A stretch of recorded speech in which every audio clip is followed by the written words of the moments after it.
In acting, there isn't job security, right? There's an incentive to work hard and be a better actor because you want to have a job. So why isn't it like that for teachers? Do you think job insecurity is what makes me work hard?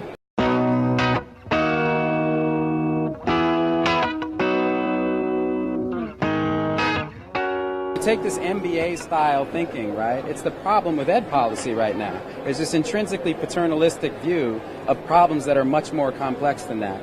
It's like saying a teacher is going to get lazy when they have tenure. A teacher wants to teach. I mean, why else would you take a shitty salary and really long hours and do that job unless you really love to do it? 10% of teachers are bad. Where'd you get that number? I don't know. 10% of people in any profession maybe should think of something else. Right? Well, okay, but I mean, maybe you're a shitty cameraman. My question is, this week, I was watching The Greenlight Project, which is a show that is produced by Ben Affleck. Is that Matt Damon? Yes. Yeah, I haven't seen it, but I heard about it. Well, this week he said that he believes when it comes to diversity in film, that he believes that starts in the casting process and not with the producers or directors. I just want to get your opinion on what you feel about diversity in film, and where do you believe that starts? Do you agree that it starts with just the casting? It starts with the writer. That's why I say write your own stories. You know, we have to write our own stories. It's easy sometimes to say race, but a lot of times it's culture. We have to write about what we know. To ask someone else, it's like someone asked me, I said, well, I guess Steven Spielberg could have directed Goodfellas, and maybe what's his name? Scorsese could have directed Schindler's List.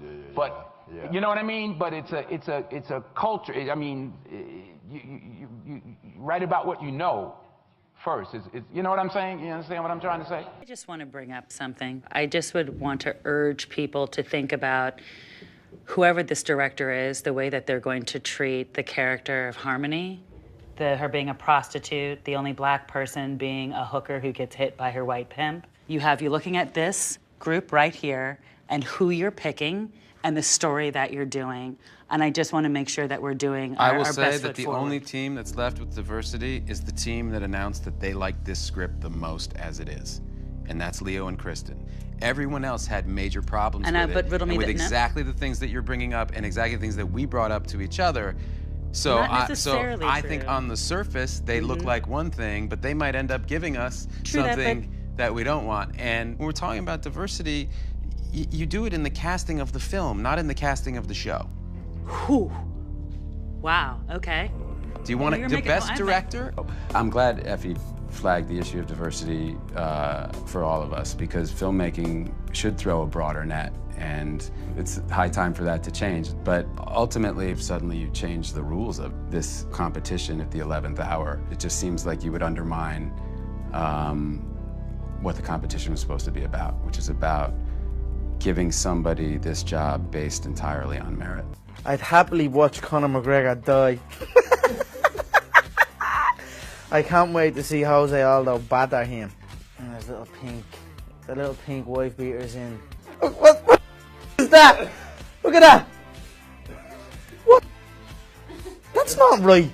Squats, Niamh. Squats. Katie Hopkins and Conor McGregor vying for the accolade of being the worst human being alive, I reckon. Who's Katie Hopkins?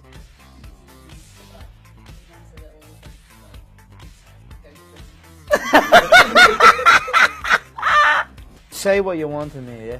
I'm bulletproof. And if you're in this game, you must be bulletproof. The lads. Go on, the lads. Fat virgins, every single one of them, yeah? There's been a lot of buzz about this fake news. You were the subject of a fake news story. Oh yeah, what they say? I was running for president. No, I voted. No, what they say? You switched your support. I switched. Yeah. What do you make of all the fake news and it affects If you don't read the newspaper, you're uninformed. If you do read it, you're misinformed. What is the long-term effect of too much information? One of the effects is the need to be first, not even to be true anymore. So what a responsibility you all have to tell the truth, not just to be first, but to tell the truth. We live in a society now where it's just first. Who cares? Get it out there. We don't care who it hurts. We don't care who we destroy. We don't care if it's true. Just say it. Sell it. Anything you practice, you'll get good at, including BS. Akin to what we saw from Donald Sterling, this team name.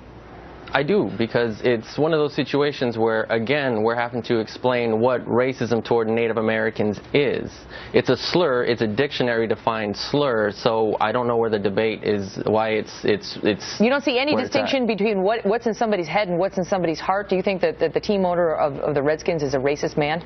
Oh, no, I'm not saying he's a racist man, so no. It's something bad. It's empirically proven to affect the psychology of Native American kids. So we're not calling people bad. We're reminding people that this is a slur. And the reason we're having to remind people is because when it comes to Native Americans, things like Halloween and Thanksgiving and playing American Indian is fun.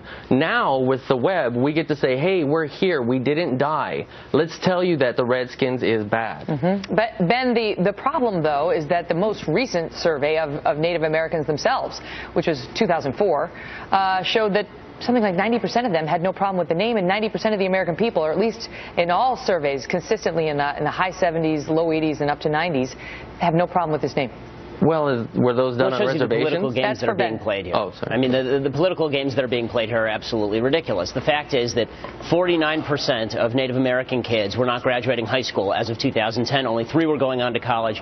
Only 10% of those were graduating in 4 years. And the Senate is focused on the name of the Washington Redskins, as though that's the biggest problem facing the Native American community. The name of the Washington Redskins is about 100th on the list of issues facing Native American communities today. It's absolutely absurd. Congress shall make no law abridging the freedom of speech. Certainly, the spirit of that law would suggest that senators should not spend their time sending letters to private organizations about how they...